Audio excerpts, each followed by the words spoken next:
नमस्कार। तारीख 25 जून सन 1975 यह वही दिन है जब देश में प्रधानमंत्री इंदिरा गांधी आपातकाल की घोषणा कर देती है। आने वाले 2 सालों के लिए सभी नागरिकों के मौलिक अधिकारों पर प्रतिबंध लगा दिया जाता है और सरकार के आदेश के खिलाफ जाने वाले लोगों को गिरफ्तार कर लिया जाता है। आरएसएस और जनता पार्टी जैसे तमाम संगठन को बैन कर दिया जाता है और सभी विपक्षी नेताओं को जेल में डाल दिया जाता है। प्रेस पर सेंसरशिप लगा दी जाती है और सरकार की निगरानी के बिना खबरें छपना बंद हो जाती है। यहाँ तक कि इस दौरान लोगों की जबरी नसबंदी भी की जाती है और करीब 1 लाख लोगों को गिरफ्तार कर लिया जाता है। भारत के इतिहास में इस दिन को सबसे विवादित दिन माना गया और भारत के लोकतंत्र में इसे काला दिन भी मनाया जाने लगा।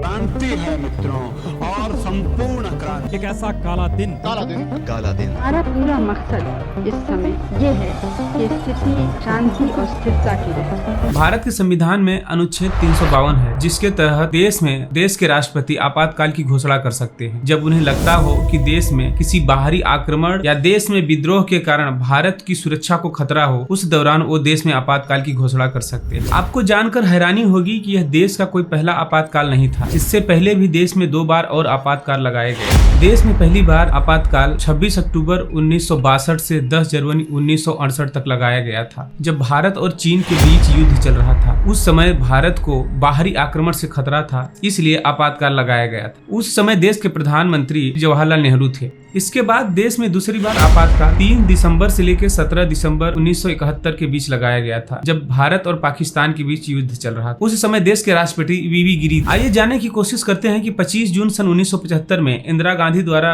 लगाई गई इमरजेंसी के पीछे की वजह क्या थी। दरअसल 1971 में हुए आम चुनाव में उत्तर प्रदेश की रायबरेली लोकसभा सीट से इंदिरा गांधी के सामने कांग्रेस विरोधी गठबंधन के राजनारायण चुनावी मैदान में थे। चुनाव का परिणाम आया और वो चुनाव इंदिरा गांधी से हार जाते हैं। राजनारायण इंदिरा गांधी पे आरोप लगाते हैं कि उन्होंने चुनाव में गड़बड़ी की। इस बात को लेकर वो हाईकोर्ट चले जाते हैं। उन्होंने हाईकोर्ट को बताया कि इंदिरा गांधी ने चुनाव के दौरान सरकारी कर्मचारियों का गलत उपयोग किया।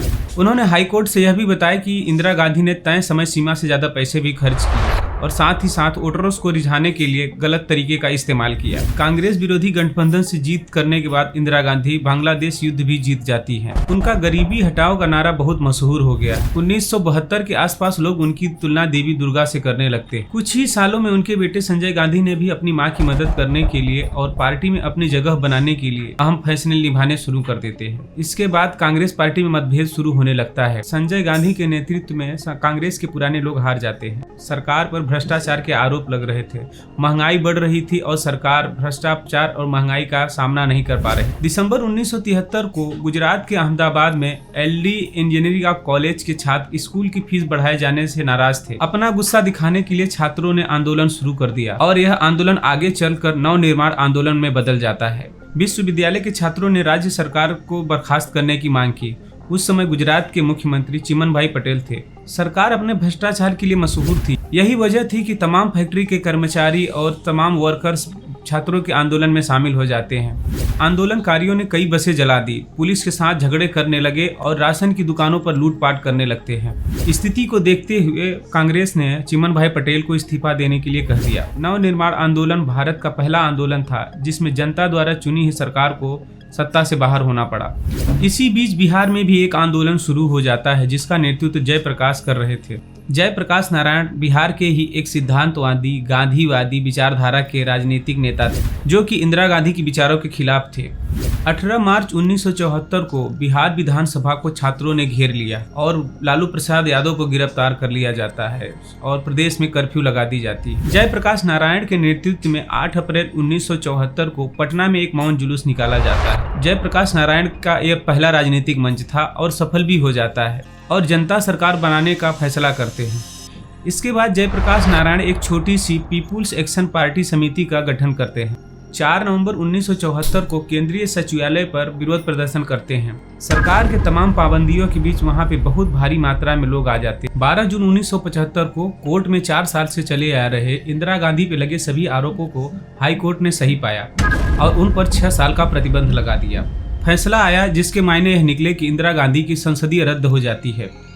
इंदिरा गांधी ने हाई कोर्ट के इस फैसले को चुनौती देने के लिए सुप्रीम कोर्ट चली जाती है। इसके बाद 15 जून 1975 को जयप्रकाश नारायण ने दिल्ली के रामलीला मैदान में एक विशालकाय रैली की। उस रैली में उन्होंने सेना और पुलिस कर्मियों से सरकार के आदेश का अवहेलना करने का आह्वान करते। 25 जून सन 1975 को सुप्रीम कोर्ट ने हाई कोर्ट के फैसले को बरकरार रखा, लेकिन उन्हें प्रधानमंत्री पद पर बने रहने की इजाजत दे दी। सुप्रीम कोर्ट ने केवल सशर्त रोक लगाई, इंदिरा गांधी संसद सदस्य की कार्यवाही या मतदान में भाग नहीं ले सकती, लेकिन अपनी सीट बचाने के लिए उपस्थिति रजिस्टर पर दस्तखत कर सकती हैं। न्यायालय ने कहा कि वो प्रधानमंत्री की कार्यवाही में भाग ले सकती हैं, लेकिन वोट के बिना, और वे प्रधानमंत्री बनी रह सकती हैं। हाई कोर्ट और उच्च न्यायालय के फैसले के बाद इंदिरा गांधी के सामने सिर्फ एक ही रास्ता बचता है, देश में आपातकाल लगाना और सभी राजनीतिक दलों के खिलाफ पूरी तरह से कार्यवाही शुरू करना था। अपने शासन के खिलाफ बढ़ते विरोध के मद्देनजर देखते हुए प्रधानमंत्री इंदिरा गांधी अनुच्छेद 352 का उपयोग करते तत्कालीन राष्ट्रपति फखरुद्दीन अली अहमद को देश में आपातकाल लगाने को कह देती है। भाइयों और बहनों, राष्ट्रपति जी ने आपातकाल की घोषणा की है। इससे आतंकित होने का कोई कारण नहीं है। आजाद भारत के इतिहास में इस दिन को सबसे विवादास्पद दिन माना गया और साथ ही साथ भारतीय लोकतंत्र में इसे काला अध्याय भी कहा जाने लगा। आपातकाल का यह असर हुआ कि चुनाव स्थगित हो गए, नागरिकों के अधिकार खत्म हो गए तो मनमानी होने लगी।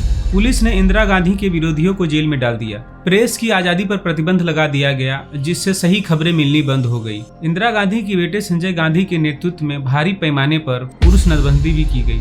इसी बीच अगस्त 1975 को सुब्रमण्यम स्वामी नेपाल के रास्ते देश से बाहर भागने में कामयाब हो जाते हैं और उन्होंने यूके में फ्रेंड्स ऑफ इंडिया सोसाइटी नाम का एक संगठन शुरू किया। इसका उद्देश्य हर देश में आपातकाल के खिलाफ संदेश फैलाना था। भारी अंतर्राष्ट्रीय दबाव के चलते कांग्रेस में सरकार को वैधता दिलाने के लिए चुनाव कराने का फैसला लिया जाता है। कांग्रेस को सबसे बड़ा झटका तब लगा जब कांग्रेस के ही नेता हेमवती बहुगुणा और जगजीवन राम ने इस्तीफा दे दिया। इसके बाद चुनाव हुए और परिणाम आया कि इंदिरा गांधी और संजय गांधी दोनों ही अपनी सीट से हार चुके थे। जयप्रकाश के हस्तक्षेप के बाद सभी दलों ने प्रधानमंत्री के रूप में मोरारजी देसाई को चुन लिया।